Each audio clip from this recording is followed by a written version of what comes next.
Today we're going to have a look at ASPI, the Australian Strategic Policy Institute. This is an Australian-based organisation that in their own words claims to be an independent, non-partisan think tank that produces expert and timely advice for Australia's strategic and defence leaders. I'm going to dig a little deeper into this claim of independence and uncover some interesting facts, as well as look at a couple of their most recent reports in regards to China. So if you want to learn more, stay tuned. Hello and welcome to the Barrett channel. If you've not been here before, my name is Lee and I run this channel with my son Ollie. Together we cover topics of food and travel, technology and also opinion pieces. So there is something for everyone. Okay, ASPI, let's get stuck in and take a look.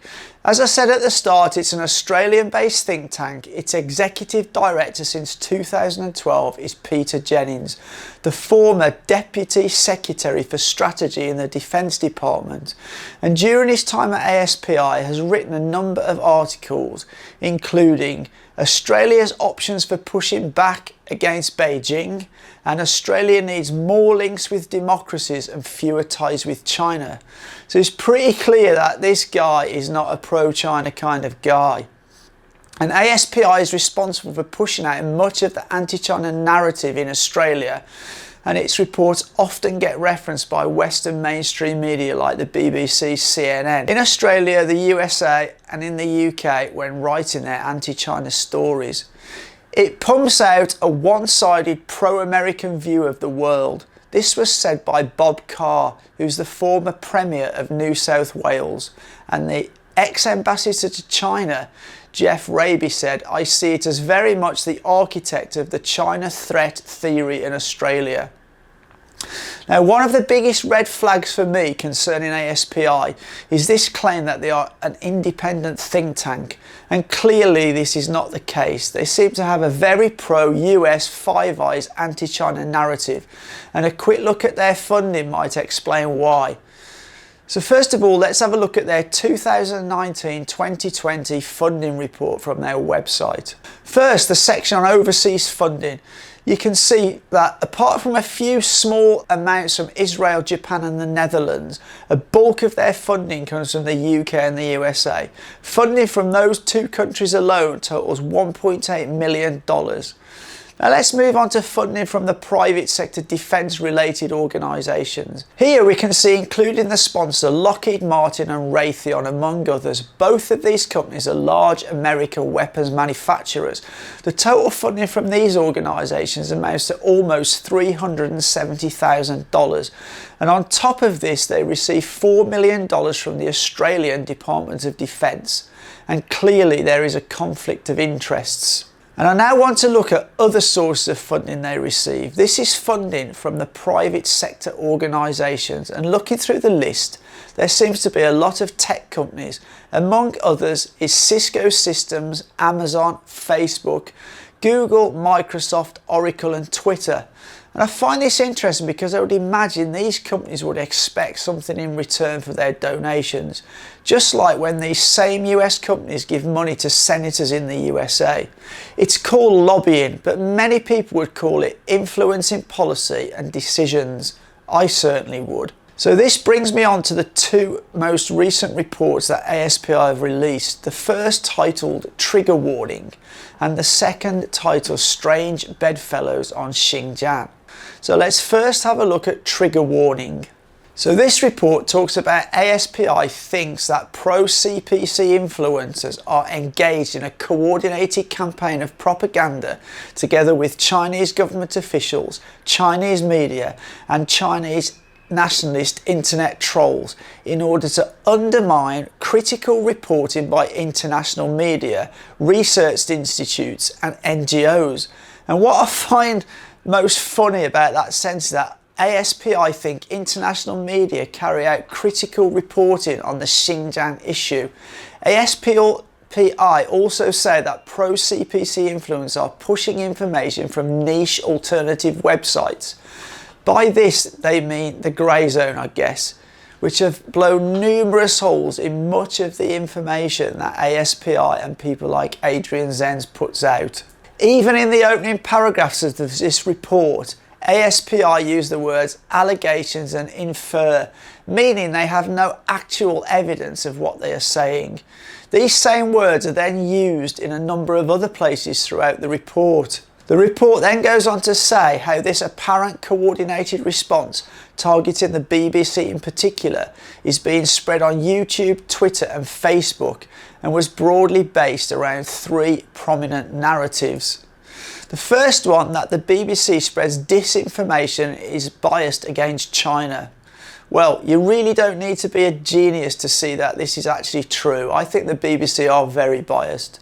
Secondly, the BBC's domestic audience think that it is biased and cannot be trusted.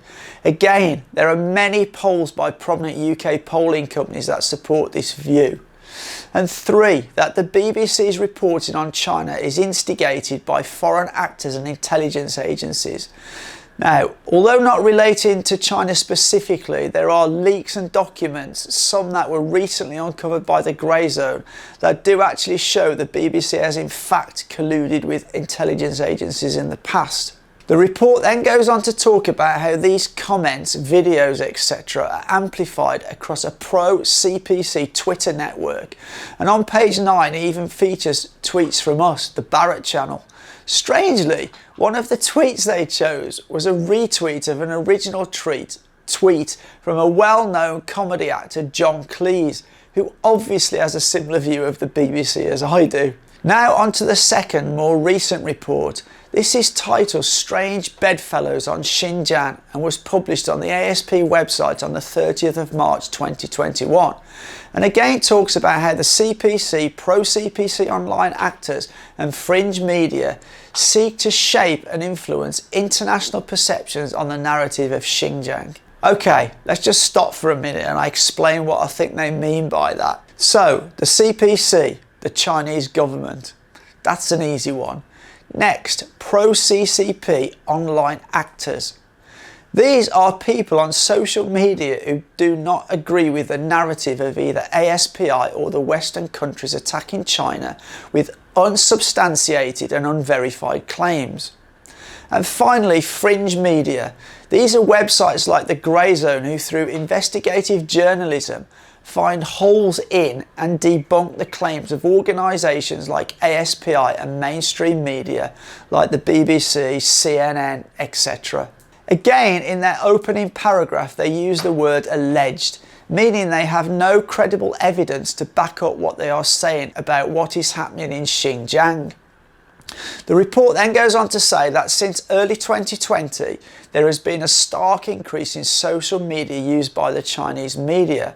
Well, maybe, just maybe, this is around the same time that there was an increase in attacks against China. I think it's ridiculous that the US, UK and EU think they can constantly attack China, much of the time with unsubstantiated claims, and that China should have no right to defend itself or refute any of the claims levelled against it. The West have even resorted to the term wolf warrior to describe Chinese diplomats who respond to these attacks. In total, the report is 28 pages long, and the only conclusion I personally can draw from the report is that people retweet and comment on other tweets that they either agree or disagree with. They even provide nice little charts and tables showing who has linked tweets and how many times and how many people have liked certain tweets about Xinjiang. There's even a fancy graph on page 19 showing how often Hua Chunyin has shared tweets from the Grey Zone. And it's really interesting that in the whole 28 pages of the report, not once does ASPI challenge anything that the Grey Zone has reported. And I think from that you can really draw your own conclusions. However, what does concern me is the reason I think these reports are being published and very quickly picked up by mainstream media. And I think what is happening here is the groundwork is being laid for the US government and or US tech companies that run these social media platforms to start censoring and suppressing tweets that are produced by journalists that go against the Western narrative on China, regardless of whether that information is factual or not. The report suggests that we are coordinating with the Chinese government in order to spread disinformation and influence the West. And we've seen this in the past with Russia. how the USA suggests that disinformation campaigns from other countries are a danger to US democracy and must be suppressed. The reality is that they just don't want their population to hear an alternative and maybe more factual narrative. And finally, I'd just like to point out something that I think is quite obvious. Liking a tweet, retweeting someone else, or commenting on a tweet certainly does not mean that you are colluding with them, as ASPI are suggesting. So that brings me to the end of this video. I'd like to hear what your opinion is on these reports, so please leave your comments on this video. I'll leave links to all the information I have referenced here so you can go and read it for yourself. I'd really like to thank you for spending your time today listening to what I have to say. I hope that you found it interesting. There's a lot of work involved in bringing you these videos, and we really appreciate your support. We are also hoping to purchase some new camera equipment soon, so if you would like to donate to helping us get that, it would be very much appreciated. The ways in which you can support us are in the description below, and I'll pop some info on the screen now. Anyway, thank you all once again, and as always, for now, take care.